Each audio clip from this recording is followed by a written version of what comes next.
نماز اور قرآن نہیں پڑھا جاتا ہے مجھ سے، تو جیسے آپ کہتے ہیں کہ فرض نماز پڑھ لیا کریں، لیکن فرض بھی نہیں پڑھی جاتی، اور بہت دن کے بعد کبھی کوئی دن ایسا ہوتا ہے کہ اس میں محسوس ہوتا ہے کہ آج پڑھ لی جائے گی، تو اس دن جب میں کوشش کرتی ہوں تو اس دن واقعی میں پڑھ لی جاتی ہے. تو ایسے میں کیا کرنا چاہیے؟ کیا زبردستی فرض پڑھنے کی کوشش کرنی چاہیے، یا پھر اس کو چھوڑ دینا چاہیے اور جیسے جس دن لگتا ہے کہ آج پڑھ لی جائے گی بس اسی دن ہی پڑھنا چاہیے؟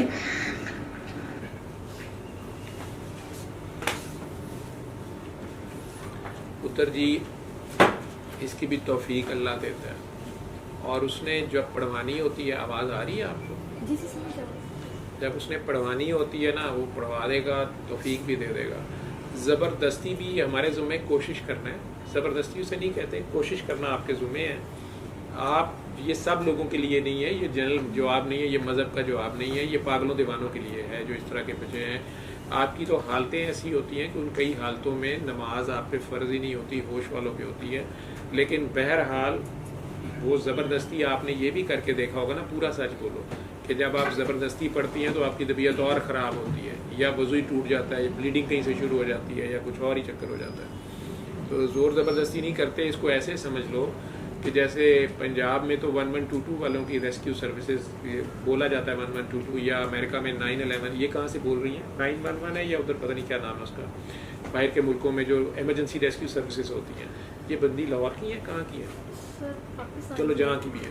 تو آپ کو شاید 1122 کا پتہ ہوگا. تو اگر کسی بلڈنگ میں آگ لگی ہوئی ہو اور فائر بریگیڈ کا یا 1122 کی ایمرجنسی سروسز والے آئیں، وہ آگ بجھانے لگے ہیں، ان کی ڈیوٹی ہے آگ بجھانا.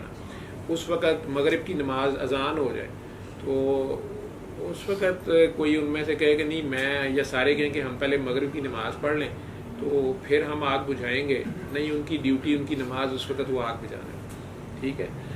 اسی طرح جو یا ڈاکٹر ہے، ایک پیشنٹ مر رہا ہے، اس کا سی پی آر کرنا ہے، یا آئی سی یو میں ہم اسے کہتے ہیں، جو بھی ڈیوٹی ہے اس کی، تو وہ اکیلا بندہ ہے اور وہ اس نے ڈیوٹی کرنی ہے، اور اس وقت وہ کہے کہ نہیں میں پہلے اپنی نماز پڑھ لوں یا کچھ کر لوں، تو نہیں، اس کی نماز اس مریض کی ڈیوٹی ہے.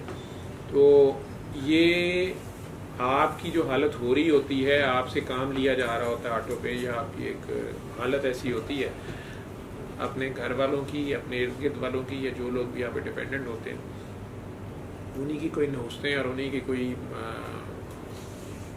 بدبختیاں یا درد ان کا آپ ابزارب کر رہے ہوتے ہیں. تو قربانی کا بکرا جو ہے وہ تو نہیں کہہ سکتا کہ ٹھہرو پہلے میں اپنے فلانے فرض ادا کر لوں. بیچارے نے تو سب کچھ قربان کر دیا ہوتا ہے.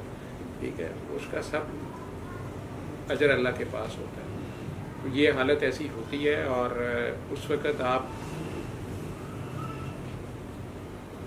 ننگے پاؤں پھرا کریں، سبزے کے پاس چلی جایا کریں، پانی زیادہ پیا کریں، اور جو دل کرے اپنی عمر کے بچوں والے یا ٹی وی پہ کوئی گانا ہی دیکھنے بیٹھ جایا کریں.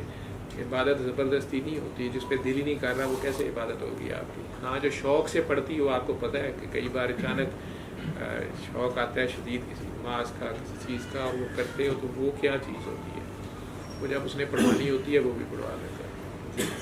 صلی اللہ صلی اللہ صلی اللہ صلی اللہ صلی اللہ شفیعنا صلی اللہ